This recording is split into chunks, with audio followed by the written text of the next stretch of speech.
Bueno, yo lo invité a Walter, compañero mío de tantas horas, para no decir tantos años. Tantos Porque años. son muchos, sintetizamos en años, para que él desde el lugar del relator, además Walter tiene una riqueza que excede lo que es la transmisión de partidos de fútbol de un campeonato del mundo, porque él ha estado en campeonatos del mundo de boxeo también, cosa que por allí a alguno de ustedes le podrá interesar. No, yo sé la que va a venir. La primera pregunta va a ser El chino Maidana.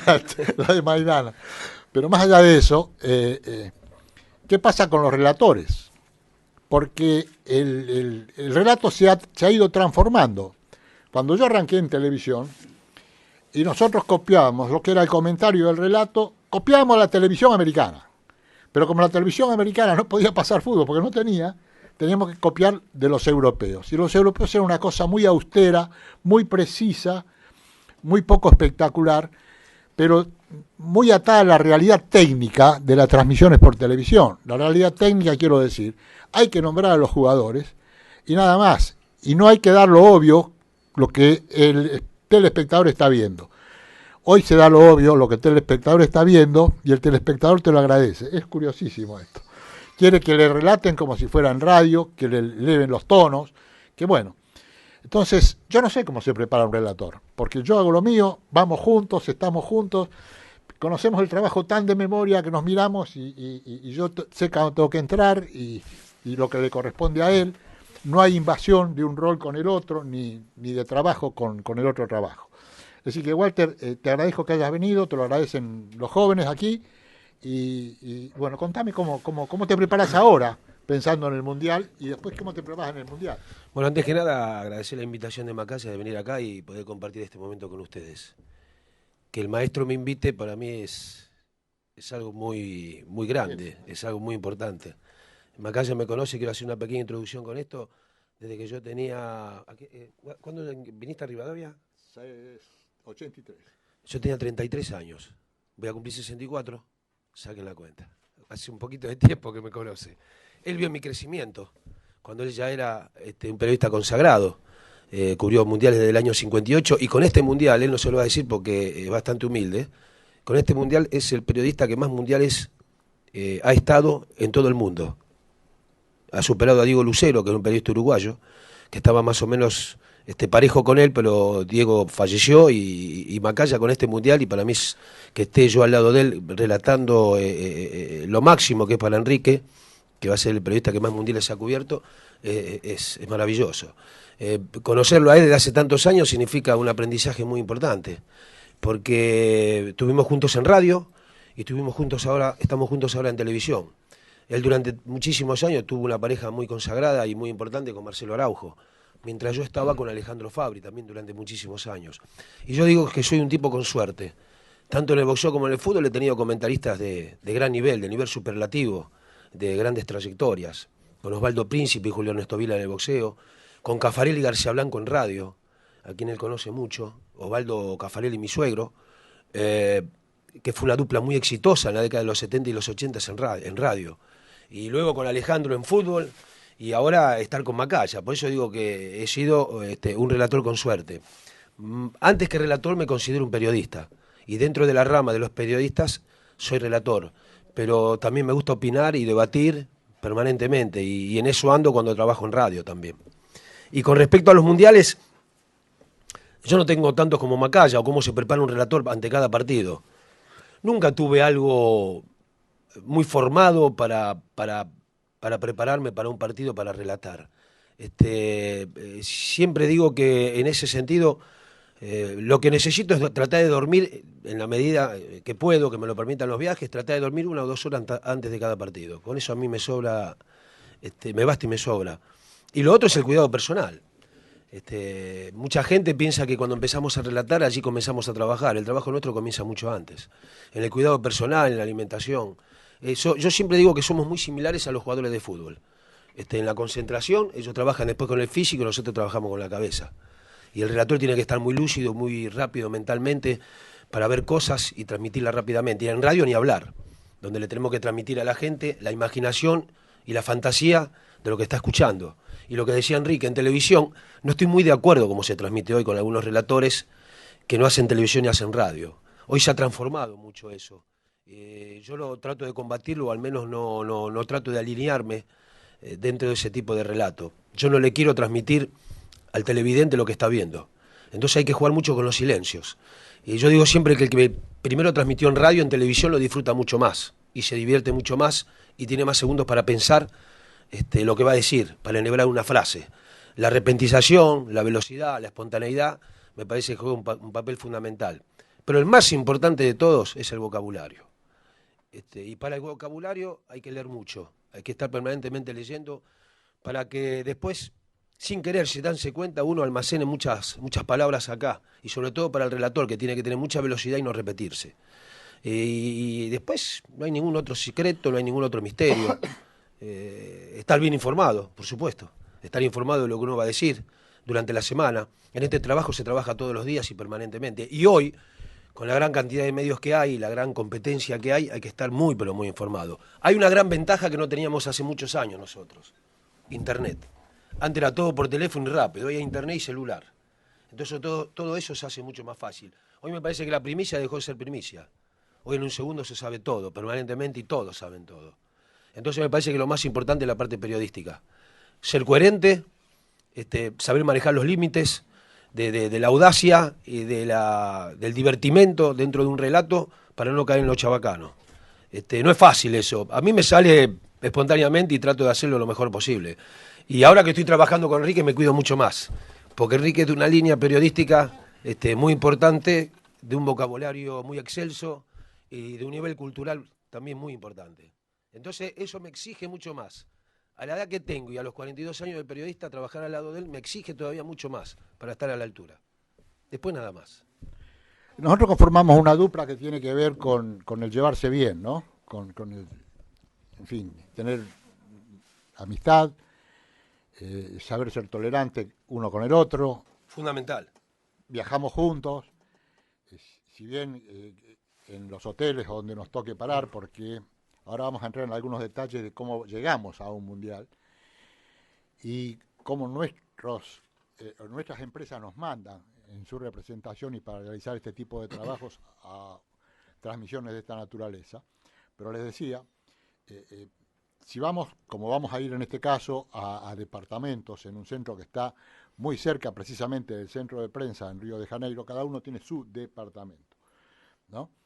No se da con todos, esto se da casi específicamente con aquellos que tenemos un trabajo periodístico y no los que están responsables de la producción, donde en general comparten, está bien, departamento de 3 ambientes con todas las comodidades, pero por ahí van 3 personas. Nosotros estamos solos, ni siquiera juntos, ¿no? Esto fue algo que se terminó en una vieja época en donde Araujo fumaba, yo no fumaba, y, y Araujo porque fumaba quería estar solo y yo porque no fumaba también quería estar solo y nos venía bien a los dos.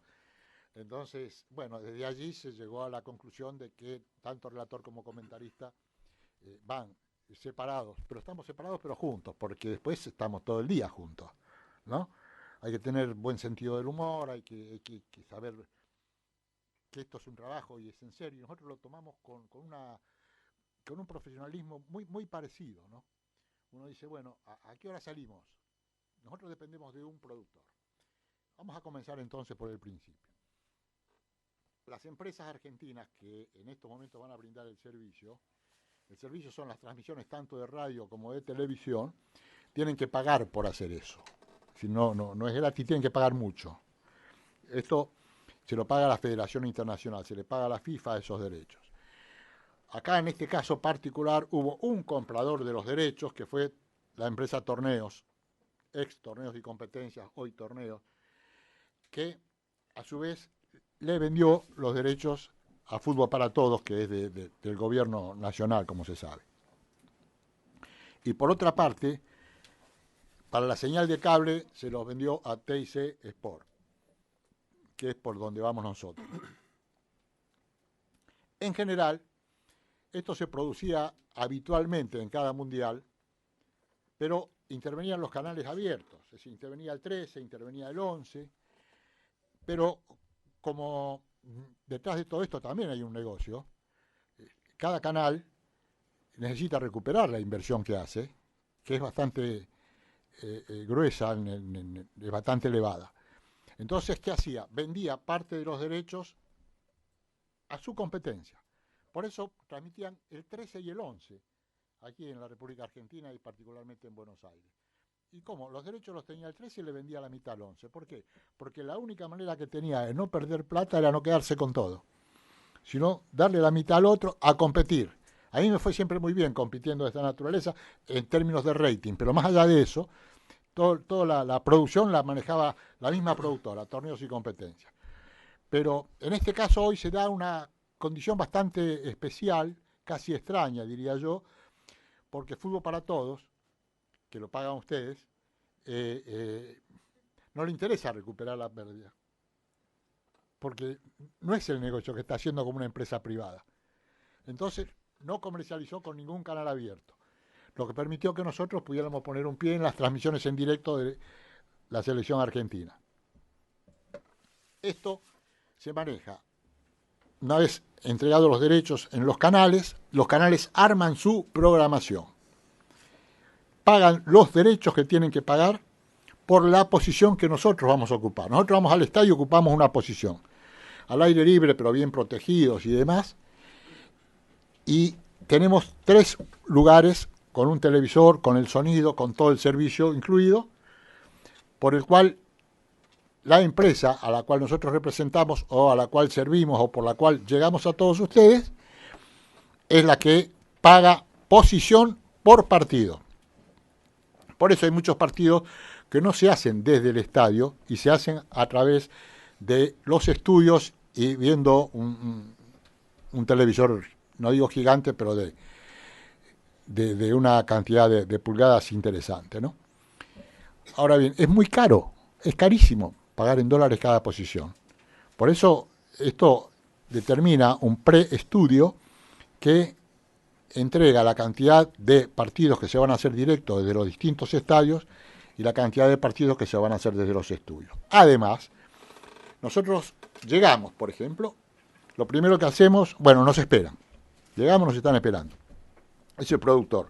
Vamos a nuestro alojamiento, sea hotel, sea departamento.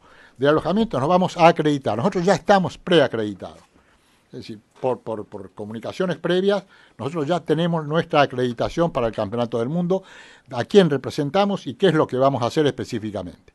Nos vuelven a tomar fotografías, porque ellos ya tienen nuestra fotografía, nos vuelven a tomar fotografías, nuestras huellas digitales y demás, nos registran, nos dan una credencial que sirve para ingresar al centro de prensa. El centro de prensa es este de Brasil, yo no lo conozco, ¿vos no lo conocés, no? No lo conozco, pero son casi todos iguales, ¿viste? Tienen estudios en donde están las radios y los canales de televisión, donde cada canal de todas partes del mundo tiene su estudio para hacer todos sus programas desde allí. Hay oficinas adentro del centro de prensa y lugares son gigantes que fueron elegidos por las distintas empresas y armaron estudios.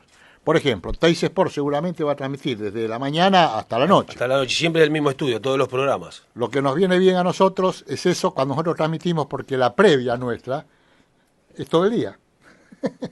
No es como otro canal que tiene que hacer una previa, cuando digo una previa digo un programa previo a la transmisión, específicamente orientado a promover el interés de los espectadores o telespectadores.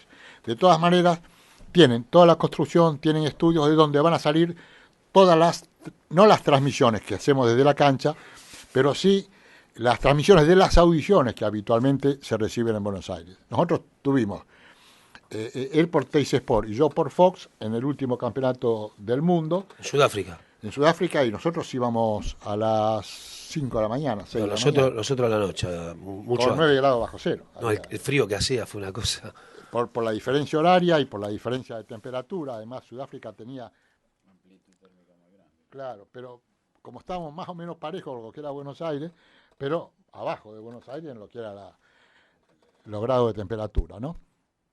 Es decir, que esto es muy divertido, es muy lindo, pero si tenés que trabajar todos los días es sacrificado. La primera fase del 12 al 26 son 14 días, ¿no? Yo tengo partido todos los días, un partido por día, y no sé si 2. y con viaje incluido de Argentina, claro, y con viaje incluido de Argentina, que tenemos que ir a Belo Horizonte el segundo partido y a Porto Alegre el tercero. O sea que yo me tengo que cuidar mucho, y en Sudáfrica hacía mucho frío, me tenía que cuidar mucho más todavía. Entonces era un bebé, comía, dormía, hacía pipí y hacía popó. 15 días son, pero a morir. Entonces te tenía que cuidar mucho. Yo tenía el programa en Fox y lo teníamos, estaba el Bambino Veira, estaba La Torre, el Pollo Viñolo, creo que Gustavo Sima, que venía a veces, sí, Gustavo, que relataba por Radio del Plata, y yo lo hacía por Radio del Plata, Fox por Radio del Plata también. Y entonces, en estos lugares, estos centros de prensa, tienen grandes comedores también. Ustedes calculen que en el centro de prensa, yo lo que le hablé es exclusivamente para la Argentina. Y sobre todo para Buenos Aires, porque las televisoras del interior toman Buenos Aires, pero algunos van, pero van sus periodistas y hacen transmisiones más aisladas, digamos, y levantan la señal por otro lado. Pero bueno. Y hay otro edificio para la prensa escrita que no tiene nada que ver con esto. Sí. También. En Corea y Japón mezclaron, que era bueno eso. Sí, estaban en distintos pisos, pero se podían ver. Nos podíamos ver. Entonces nos encontrábamos todos, pero en general es como vos decís, en general está dividida la prensa escrita por un lado y radio y televisión por el otro, ¿no? En Alemania también fue así. Pero, y comíamos, antes de empezar la transmisión, y Bambino pedía pizza porque, además acá hay que manejar idioma también, no es tan fácil, ¿no? Los horarios. Y los horarios. Dice, debe ser la pizza número 1000. Tachado, ese pizza número 1000 no podía más. No digo los horarios porque generalmente en Europa los restaurantes, por más que haya un mundial, cierran a las 9 de la noche. Si vos llegás a 9 y 5 minutos no comés. No comés. Entonces teníamos que comprar comida y llevar al departamento porque no llegábamos a veces. Y en Sudáfrica peor. Sí, pero en Sudáfrica había jóvenes que cocinaban bien, entonces nos juntábamos en el departamento pero todos teníamos distintos horarios. Entonces les decía, nos viene a buscar un productor, nos lleva a nuestro alojamiento, nos lleva al centro de prensa y de ahí empezamos a conocernos nosotros mismos en cuanto a cómo nos vamos a movilizar. Hay una movilidad, tenemos autos, ¿cómo lo hacemos? Acá vamos a estar cerca del centro de prensa, vamos a estar a 4 o 5 cuadras, lo que para nosotros es una gran ventaja, ¿no? Y después, ¿en qué programa vamos a intervenir? Más allá de las transmisiones, que es lo nuestro específico, seguramente yo voy a intervenir en el programa que estoy haciendo a la tarde ahora. Indirecto. Del cual vengo, indirecto va a las 4 de la tarde, como los horarios son parecidos, bueno, yo tendré, cuando no tengo transmisión de partido, que trabajar en ese programa. Yo a las 2 de la tarde con Majul por la red. Él va aparte por la radio. Pero además, cuando viajamos, nosotros salimos un día antes. Siempre estamos un día antes en el lugar donde vamos a transmitir. No llegamos el mismo día, salvo que sea una emergencia absoluta. No se puede correr el riesgo de perder un avión, de que se atrase un vuelo y no poder transmitir. No. Entonces nosotros a eso me refería antes. Hay una disciplina en cuanto a los horarios que nosotros lo único que podemos hacer es preguntarle al productor, ¿a qué hora salimos? Nos ponemos de acuerdo, ¿qué te parece a tal hora? ¿Qué te parece a tal hora? Eso es para llegar al lugar de donde vamos a transmitir. Después de ahí al estadio, si es Río, como va a ser al principio, es tremendo. Ya estuvimos en el torneo de Confederación y lo vimos. Es tremendo. El tránsito es tremendo. Cosa es parecido a San Pablo.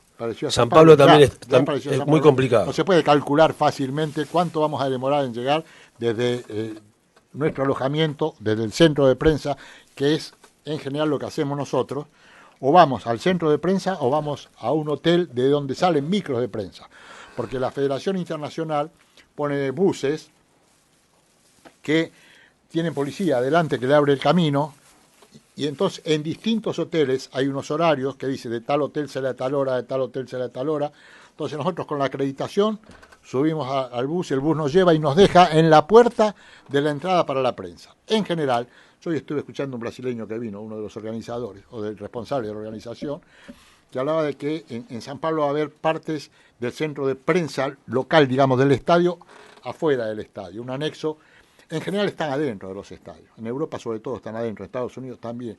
Y si nosotros llegamos, pasamos prensa y ahí nos encontramos todos. Los que escriben, los fotógrafos, los de radio y los de televisión.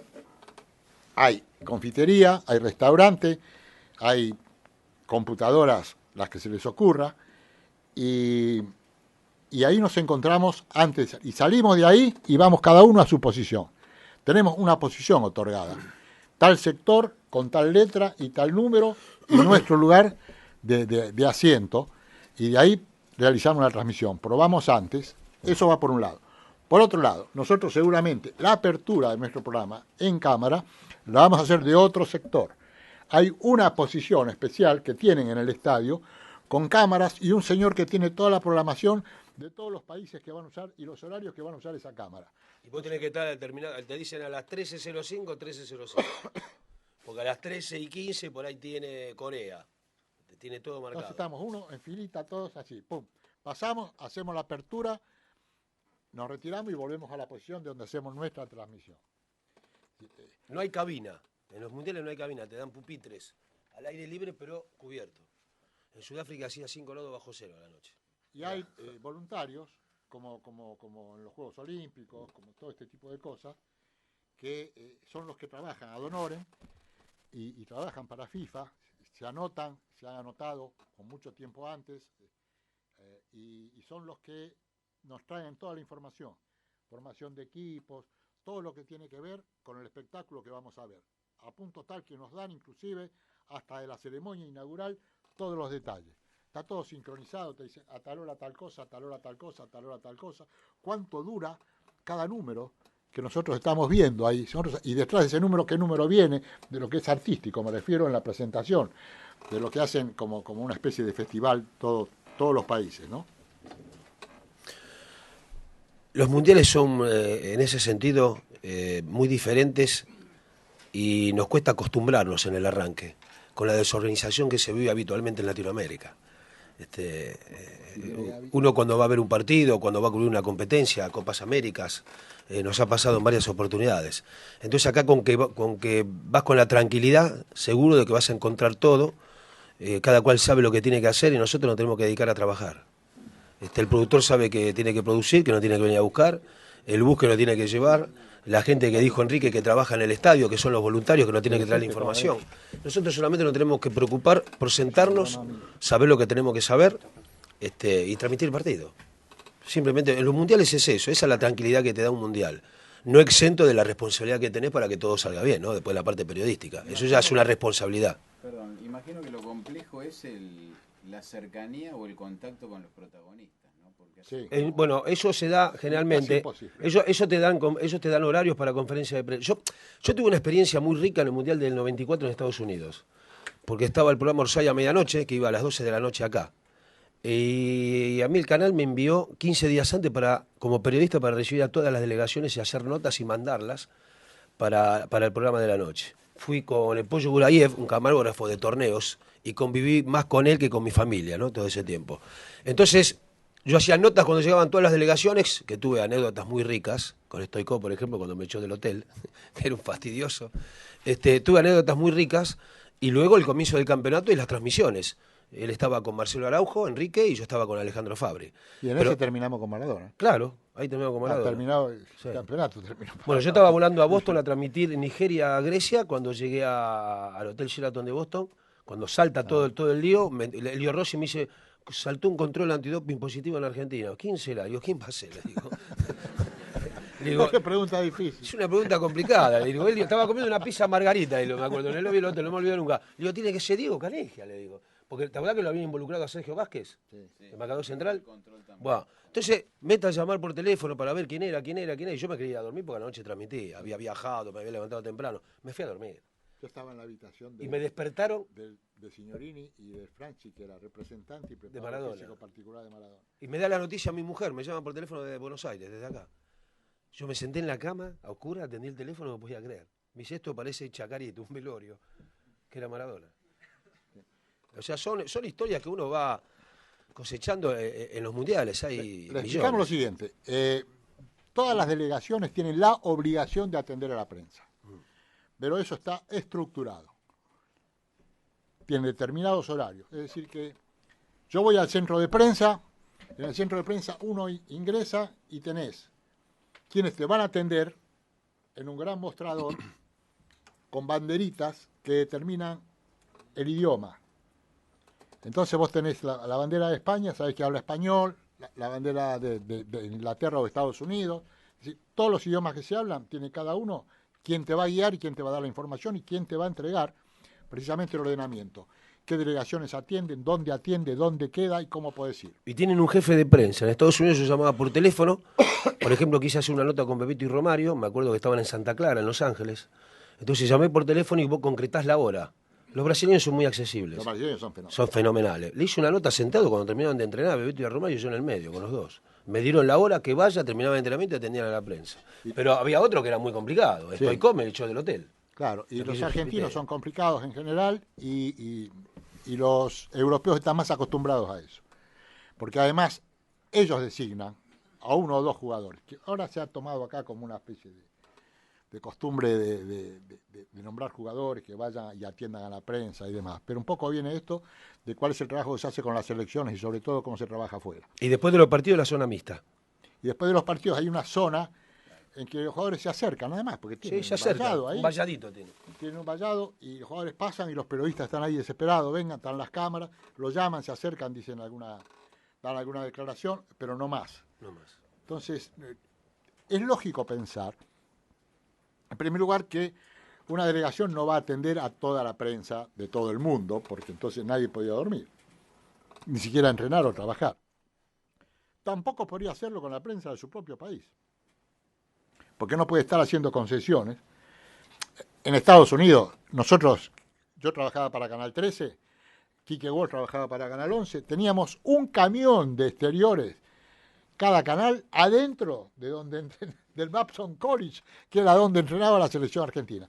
Era la época de las gorritas. En Boston. Una época En Boston. muy particular y atípica. Era una época, sí, totalmente atípica, porque nosotros teníamos, los canales contrataban a los jugadores. Bueno, en Francia fue igual, fue peor. En Francia se murió bárbaro con eso. Cuando el técnico de la pasarela. Telefe y no Canal Exactamente. Y la gorrita, y yo no salgo acá porque me pagó era un lío Y bárbaro. nosotros teníamos Maradona. Sí. El 13 tenía contratado a Maradona. Bueno, Maradona me salva la nota con Stoichkov, el jugador de Bulgaria, porque cuando me echa, yo le acerco una tarjeta a la jefa de prensa. Le digo, decirle que estoy con Maradona, hablaba castellano. Se me ocurrió a mí decirle, él lo conocía. Se había ido a dormir la siesta, le hice una campana como de 3 horas, un calor hacia afuera, y baja para ir a entrenar. Me dice, mira, va a ir a entrenar, yo no sé si lo va a atender, la tarjeta se la doy. Bajan para ir a entrenar, se estaban acercando, y ahí cambió el semblante. ¿Vos estás con Maradona? Bueno, 4 o 5 preguntas, dale, me dijo. Y me dio la nota. Stoichkov viene a ser un porteño Sí. con mal humor. Mal humor. Cuando digo porteño quiero decir todos los defectos que tiene el porteño, ¿no? O que tenemos los porteños, para que se den una idea. Jugador de la selección de Bulgaria. Muy malhumorado, pero hecho en el fútbol español. Jugaba en el Barcelona mucho tiempo. Entonces, Hablaba ese tipo español. Muy vivo, muy pícaro. Y a mí me servía la nota, era importante la nota, era la figura de Bulgaria. Y la nota era él, yo no me podía ir si no hacía la nota con él, ya me había encaprichado mal cuando me echó. Me mandó a echar por unos policías. Está bien, si te conoció. Porque hacía mucho calor y nos metimos adentro al lobby que había aire acondicionado. Hacía un calor tremendo, en Estados Unidos hizo un calor tremendo. No es fácil meterse en los lugares donde está la delegación. Ahora, antes iban a hoteles, porque además van cambiando, porque vos clasificás en un lado y de pronto vas a tener que jugar a otro lado.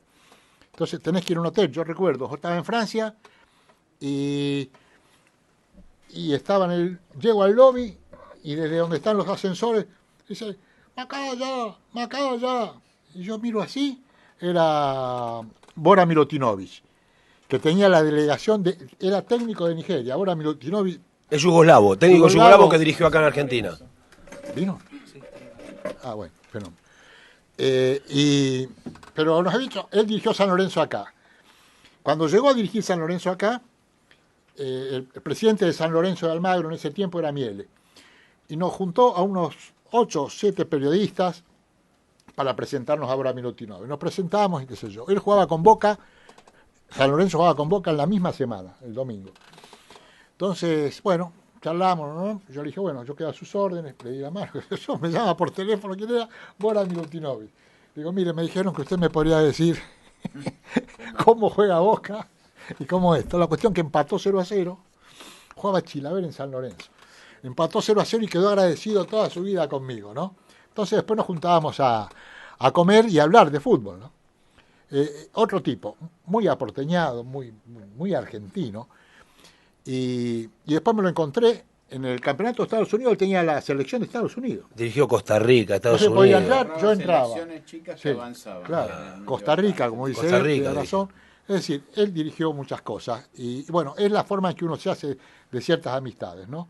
Pero todo lo demás es muy específico, está muy predeterminado, no se puede escapar porque si no sería un caos. No sé qué lo vamos a encontrar ahora, ¿no? Y yo digo, los mundiales hacen historias personales, ¿no? Marcan Sí. cosas.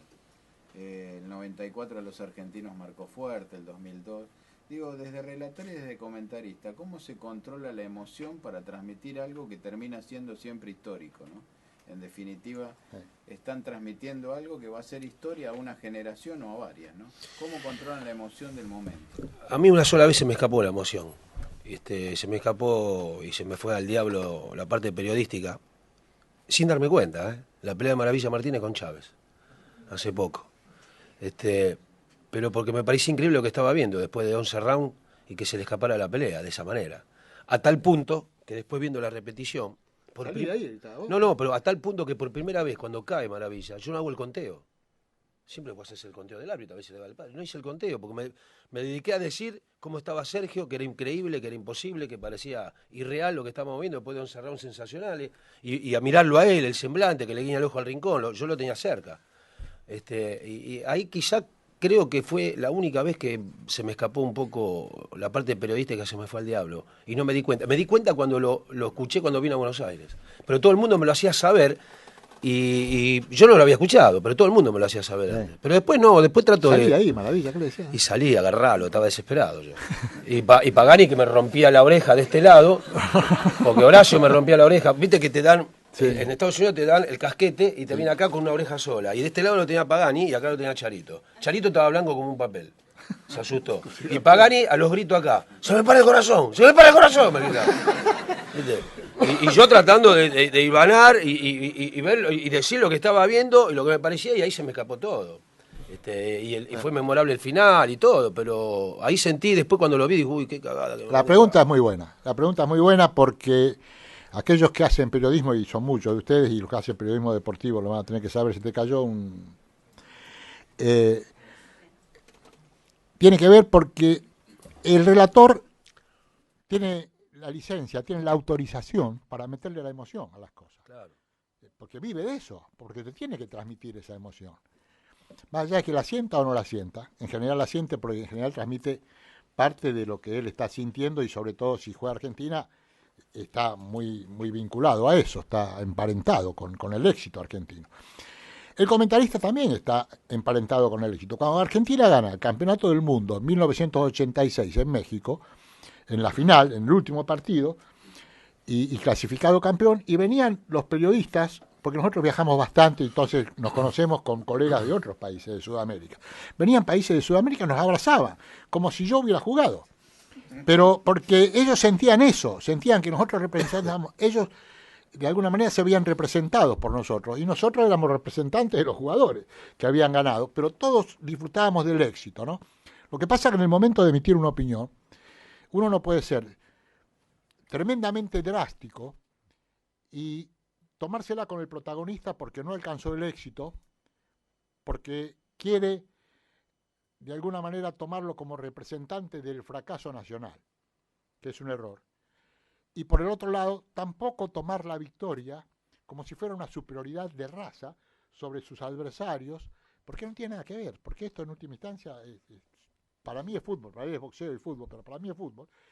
Y nada más que eso. Ahora, no es sencillo, porque uno se involucra No es fácil. con el sentimiento. Porque vos también gritas el gol, o porque vos tenés que tener cuidado.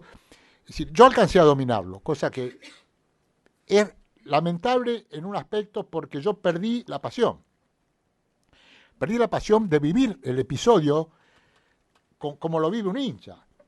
Entonces yo me refugio en el análisis, entonces yo vivo con pasión el análisis, pero para eso tengo que ser mucho más frío, mucho más objetivo, estar mucho más atento y no me puedo dejar llevar precisamente por esos condicionamientos que nos limita en el momento profesional de emitir la opinión. Entonces no es sencillo lograrlo, es así, a mí me siguen preguntando, pero hasta hoy, ¿y de qué cuadro es? Y vos le explicás que yo no soy de un equipo, pero porque he alcanzado a dominar todo, y porque he tenido amigos en todos los equipos, y porque he encontrado gente a la que yo deseé que le fuera bien, y he encontrado muchos tipos a los que no le deseé que le fuera bien específicamente. Pero porque es así. Después de muchos años lo vas perdiendo eso, a mí me ha pasado. Claro. O porque uno nació, yo cuando era pibe era hincha de un equipo, ¿cómo no voy a ser hincha? Pero después lo vas perdiendo, yo de a poco lo perdí eso. Por ahí en la intimidad, con tu familia, con tus amigos más íntimos, Sí, jugás pero con ya eso. no, Pero pero ya ya no, tampoco, ya no te diría, sirve. no. A mí Ahora me bien. pasaron cosas muy importantes, y muy difíciles y situaciones límite. Yo nací en Uruguay, yo soy uruguayo. Mi papá era uruguayo, que falleció joven, y mi mamá es pampeana, mi mamá vive, es argentina. Y me tocó transmitir en la Copa América Uruguay-Argentina. Qué lío. Y mi familia es muy futbolera, vos la conocés. Y mis hijos, tengo un hijo y una mujer que mi hija es más futbolera que el varón. Y cuando fue en Santa Fe, cuando le eliminó Uruguay por penales. Y mi hija me mandaba mensaje de texto. Ojo con lo que vas a hacer. ¿Cómo vas a mantener ahora el equilibrio? Y fue un lindo quilombo, te digo. Sí, claro. Porque ganó Uruguay y todo el mundo sabe en el ambiente. Entonces yo toda esa semana estuve preparándome para ser lo más equilibrado posible. Lo más equilibrado posible. Y creo que lo logré. Pero no me pasó en la final cuando jugaba con Paraguay, que ganó Uruguay 3-0. Que cuando grito el primer gol me mandaba mensaje de texto de mi casa, mi mujer me dijo, pará un poco que se te escapa el corazón por la boca. Pero bueno, pero hay que saber manejarlo. No es fácil, pero hay que saber manejarlo. Abrimos el juego a algunas preguntas porque ya está Gabriel Macaya, que es mi hijo, pero es el profesor que nos va a contar cómo se prepara realmente una selección. Por ahí creo que había... Adelante. Bueno, manejalo vos. Mundiales presenció. Sí. Le quería preguntar cuál fue el mejor mundial para usted y por qué. Te voy a decir dos cosas. Primero te voy a decir el peor, que fue el primero en 1958 en Suecia, porque yo con la soberbia argentina pensaba que éramos los mejores del mundo. Además, todos los que estaban acá en la Argentina pensaban que éramos los mejores del mundo. No sabíamos ni cómo jugaban en Europa, no teníamos la menor idea. No era el tiempo, estoy hablando de 1958, calculen que el satélite aparece en el 70, no era el tiempo de que uno estuviera informado precisamente respecto de cómo se jugaba y cómo formaban. Y hoy los pibes te conocen la cara de los jugadores europeos. Previo a los que Argentina no había ido. Claro, Argentina no había ido. Y en el 57 había ganado un campeonato sudamericano de galope con 3 goles sobre Brasil, pero se le fueron jugadores, no los quisieron incorporar. En definitiva, se comieron 6 contra Checoslovaquia, quedaron afuera. Yo volví a fumar después de 3 años. Más que Angelillo y Sibori, ¿no? Eso fue antes 57. Entonces no se podía concebir que estos tipos que le pegaban con la canilla te ganaran. Entonces después ahí aprendimos la lección.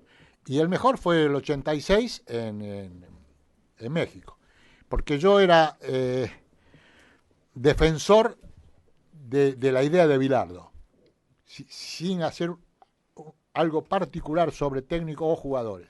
Pero yo sabía cuál era el proceso, que estuvo a punto de quebrarse porque casi lo echan antes del Mundial, y durante el Mundial encontró el equipo, porque a veces se dan esas circunstancias, pero como te dije antes, venían a abrazarme a mí como se creían que yo había jugado en el Campeonato del Mundo. Pero eso te hace feliz porque es tu país. Después es la representación del deporte que vos preferís y que estás muy habituado a comentar, porque lo vivís también y con pasión. Y después porque te capitalizás. La gente se cree que porque una selección es campeona del mundo, los periodistas de ese país saben más. Como los jugadores juegan mejor, se cree que los periodistas saben más. Es una mentira, no tiene nada que ver. Pero dejad que se lo crean, porque si vos saliste campeón del mundo y te daban ese beneficio. ¿Alguna más? Le quería preguntar cómo ha sido la relación con Colombia. futbolistas y en qué concepto cree que tiene el mundo del fútbol el periodismo, o sea, la relación personal con jugadores y... Sí, yo soy muy especial en ese aspecto. Yo he inventado el usteo. Es decir, yo no trato de che ni de vos, yo trato de usted. Yo pongo distancia con el protagonista por una cuestión de que no haya malos entendidos posteriores. Algunos pueden manejar la relación más cercana, yo no puedo manejarla y no quiero que piense de que yo voy a decir que jugó mal si jugó mal. Además lo voy a fundamentar y lo voy a decir con respeto, que es lo que tiene que hacer un periodista, pero más allá de eso, yo sé que no le va a gustar. Y si yo trabo cierta relación amistosa, él va a pensar que yo lo traiciono. Entonces yo no quiero ningún problema de esa naturaleza y me siento desinhibido y absolutamente independiente y libre para poder juzgarlo. En general, las relaciones corren mucho por el lado de la amistad. Hoy en día, en la radio y en televisión, hay representantes de cada uno de los grupos de trabajo que atienden particularmente a los equipos. Estar todos los días en el entrenamiento, hablar todos los días con los jugadores, les maneja una relación que termina siendo amistosa, que llega a ser peligrosa en determinados momentos para abrir un juicio muy objetivo y que sea aceptado. De hecho, Enrique, hay periodistas que han llegado a posiciones importantes por ser amigos de determinados protagonistas. ¿Preguntas? Sí. Ahí, sí. Buenas noches, Macaya. Buenas noches, Walter. Le quería preguntar primero por el Mundial de 94, por el doping de Maradona. Y segundo, ¿Qué cosa? ¿Qué específicamente? Y la duda o siempre quedó la intriga de si fue o no fue y por el tema de... Yo no conozco la opinión de Walter, yo te doy la mía, yo creo que fue. Yo también. No, que es verdad. Sí, fue el tema de la efedrina. Pero sí, él te dijo antes, cuando le dijeron, hay un argentino que dio positivo, dijo, ya sé. Elio Arroyo me dice, hay un argentino que dio positivo. Me dice, ¿quién podrá ser? Melio, me está cargando, le digo. ¿Cómo quién va a ser? Diego Canigia, le dije yo. Y me acuerdo que lo habían involucrado a Sergio Vázquez, el que jugaba en Racing, Juan Ferro, el marcador central. Y la otra sobre el torneo de 30 equipos que se va a realizar en 2015. A mí particularmente no me gusta, pero tampoco lo tengo convenientemente analizado, porque incluso no está ni terminado el proyecto todavía. Porque creo que va a haber una vinculación con la explotación de ese campeonato a través del PRO de bancado. Online. Lo que creo que para los argentinos puede resultar peligroso. Lo que pasa es que hay experiencias en todas partes del mundo que son nefastas con el tema de la corrupción. Han descendido sobre equipos todo en Italia, ¿no? En Italia descendió el Milan, descendió la Juventus, si no me equivoco también, por el tema de las apuestas. Ahora, sí me gusta un campeonato largo y de doble rueda. A mí también, me encanta. De 20 equipos. Es que Enrique, no existe en el mundo un torneo que haya 30 equipos. No existe. Aparte de acá hay un montón de cosas para analizar, no solamente del aspecto del juego y del campeonato. La pantalla, si con 10 partidos hay partidos que se superponen, con 15 partidos, a eso agregarle Copa Libertadores, agregarle Copa Argentina, Copa Sudamericana, va a haber partidos, no me extrañaría nada, ya no me extraña nada la desorganización, el mamarracho del fútbol argentino, que haya partido a las 12 de la noche. Te puede extrañar si hay partido a las 9:30 en pleno invierno, que terminan a las 12 de la noche. No me puede extrañar nada de esto. ¿Alguna más? Porque ya está el profe. Más y pasamos a la otra etapa. A ver, bueno, pues son muchas más. Dale. Hola. En el año 58 la prensa también estaba informada, es decir, que creía que éramos también el seleccionado mejor del mundo. Sí. ¿Cuántas veces pasó esto a lo largo de la historia en los mundiales con respecto a la Argentina particularmente? Y la segunda cuestión... Sí, no pasó nada más que esa vez. ¿Esa vez? Sí, después ya se acabó la historia porque se pasó al otro extremo. Y la segunda cuestión es para los dos, en base a su visión, ¿cómo cambió o en qué evolucionó el deportista integrante de aquel seleccionado del año 58 al que integra hoy el actual seleccionado argentino?